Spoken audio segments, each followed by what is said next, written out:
আপোনালোক সকলোকে আমাৰ ইউটিউব চেনেললৈ স্বাগতম জনাইছোঁ।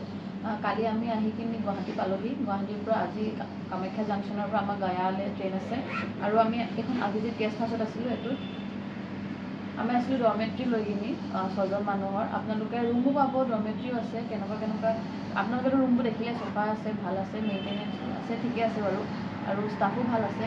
যাম কামাখ্যা জাংচন, কামাখ্যাৰ পৰা গয়ালৈ ট্ৰেইন আছে। আমি লৈছোঁ AC। আপোনালোকক তাতো ট্ৰেইন জাৰ্ণিটো দেখাম আৰু কেনেকৈ ট্ৰেইনত কিমান টিকেটৰ দাম পৰিছে সেইবোৰ সকলো দেখাই দিম। কিন্তু খোৱাটো বাৰু তাত ইনক্লুড নহয়, আৰু আমি সেইবোৰ খোৱা বোৱাটো নিজৰ কথা, কিন্তু ট্ৰেইনৰ টিকেটৰ আপোনালোকক দাম চাম চব ক'ম, আৰু আমি তাত গৈ ক'ত থাকিম, কি কথা, সেইবোৰ চব ভালকৈ ডিটেইলছত ক'ম। তেন্তে ভিডিঅ'টো চাই থাকক। এইটো হৈছে আমাৰ গেষ্ট হাউচটো য'ত আমি আছিলোঁ। এইটো আপুনি দেখিছে ৰিচিপশ্যন এৰিয়া, আৰু ৰাইট চাইডে সেইখিনি ৰুম আছে। যদি কোনোবাই ৰুম ল'ব বিচাৰে ৰুমো পায়, আৰু তাতে এইফালে ডৰমেট্ৰি আছে। যিহেতু আমি 6জন আছিলোঁ সেইকাৰণে ডৰমেট্ৰি ল'লোঁ। যাবলৈ ৰেডি হৈছোঁ। এয়া ৰুমৰ লাষ্ট টাইম দেখাই দিছোঁ চেক আউট কৰিবলৈ চব এইবোৰ। বাকী ঠিকে আছে আৰু ৰুমটো অভাৰঅল। কামাখ্যা জাংচন পালোহি। অটোত আহিলোঁ আৰু এডোখৰ, বেছি দূৰ নহয়। তো এয়া যিহেতু আমাৰ লাগেজ বেছি আছিলে সেইটো কাৰণে প্লেটফৰ্ম চেঞ্জ কৰিবলৈ প্ৰব্লেম হোৱাৰ কাৰণে আমি লিফ্ট লৈ ল'লোঁ।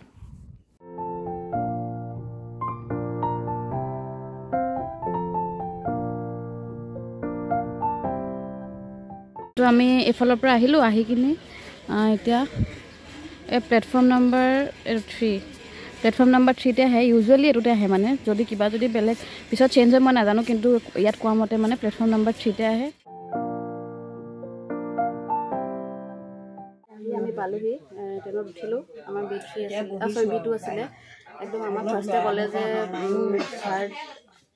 প্লেটফৰ্ম নাম্বাৰ 3ত আহিব। আমি গৈ তাত ৰখি আছোঁ। তাৰপিছত ছাডেনলি দেখিবলৈ যে প্লেটফৰ্ম নম্বৰ 1ত আহিছে। একদম দৌৰি আহিছোঁ। আহি কিনে গোটেই ষ্টেপ উঠাইছোঁ, ডাঙৰ বেগকেইটা ষ্টেপ উঠাই কিনে আৰু নামি এতিয়া আহি পালোহি B2ত। আচলতে আমাৰ আছিলে ট্ৰেইনখন 7টা বজাত, কিন্তু আহি গ'ল মানে 6:53 মানতে আহি গ'ল। তো এতিয়া অলপ দেৰি ৰখিব বাৰু। এতিয়া ভালকৈ বহিলোঁ মেলিলোঁ, ছেটেল কৰিলোঁ। 1-2টা চিট অলপ ঠিক কৰিব আছে, কৰি ল'ম। ট্ৰেইনত আপোনালোকক দেখাম কি হয়। বাকী চাই থাকিব আৰু আগলৈ।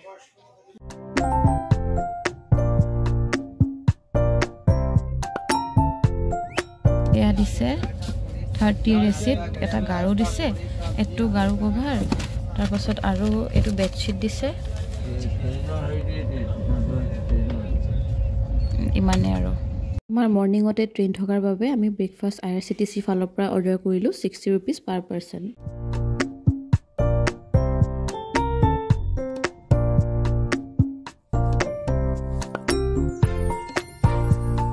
এয়া আহিলে আমাৰ লাঞ্চ, পাৰ প্লেট আছিলে 100 IRCTC ফালৰ পৰাই। আৰু এইডোখৰতে এটা ইম্পৰ্টেণ্ট কথা জনাই দিওঁ যে এইখন ট্ৰেইন সপ্তাহত অকল এদিনেই চলে, কামাখ্যা জাংচন টু গয়া। ট্ৰেইনখনৰ নাম হৈছে কামাখ্যা গয়া এক্সপ্ৰেছ। পাৰ পাৰ্চন 30 ৰেচিট, 1420 rupeesকৈ পৰিছে।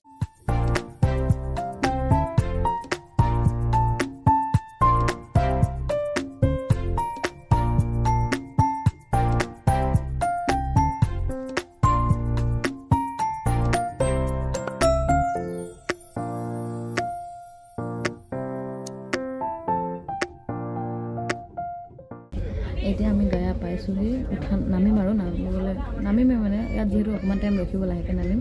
তাৰপিছত আমি ক'ত যাওঁ কি কৰোঁ একো এতিয়ালৈকে প্লেন কৰা নাই। আপোনালোকক দেখাই আছোঁ কেনেকৈ কি কৰোঁ, চাই থাকিব। এয়া নামিলোঁ আমি গয়া জাংচনত। আমাৰ যিহেতু একো প্লেন নাছিল সেইকাৰণে এজন পাণ্ডা লগ পালোঁ। তেওঁ অসমৰ পৰা অহা মানুহবোৰক মানে অসম ভৱনলৈ লৈ যায়। আমি সেইকাৰণে অটো এখন ভাড়া কৰিলোঁ আৰু ডাইৰেক্ট আমি গ'লোঁ অসম ভৱন যাত্ৰী নিবাসলৈ। এতিয়া আমি আহি পালোহি গয়া, আৰু তাৰপাছত আপোনালোকেতো দেখিছিলে ন ষ্টেচনৰ পৰা নামা। তাৰপিছত আমি এজন অসমীয়া পাণ্ডা পালোঁ। ফটো অলপ ভিডিঅ' কৰিছোঁ, উঠিছে নাই ভালকৈ গম নাপাওঁ। বহুত বেছি মানে হাল্লা হৈ গৈছিলে, পূৰা ৰাছ হৈ গৈছিলে। তাৰপিছত পূৰা ৰাছ হৈ গৈছিলে মানে। তাৰপৰা আহি আমাক অসম ভৱনত সোমালে। যোনজনৰ লগত অটোত আহিছোঁ তেওঁৰ ভালকৈ মই ডিটেইলছ পিছত দিম, যোনটো গয়া ব্লগ হ'ব। এইটো এণ্ড কৰোঁ আৰু, এইটো বহুত দীঘল হৈ গ'ল। গয়া পোৱাটো দেখাইছোঁ, পূৰা ৰাছ মানে একদম চব একদম হাল্লা গুল্লা।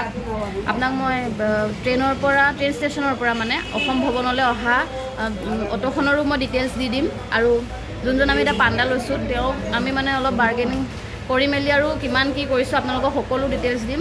আপোনালোকেও তেওঁকে আমি এতিয়া চাই লওঁ, মানে যদি ভাল পাওঁ আপোনাক মই ডিটেইলছ দিম, তেওঁ কাৰ্ডখন দিম, তেতিয়া চাই ল'ব। বাকি ভিডিঅ'টো ইয়াতে শেষ কৰিছোঁ। যদি ভিডিঅ' চাই ভাল পায় লাইক, কমেণ্ট, শ্বেয়াৰ আৰু ছাবস্ক্ৰাইব কৰি দিব। তেন্তে আজিলৈ আহিছোঁ।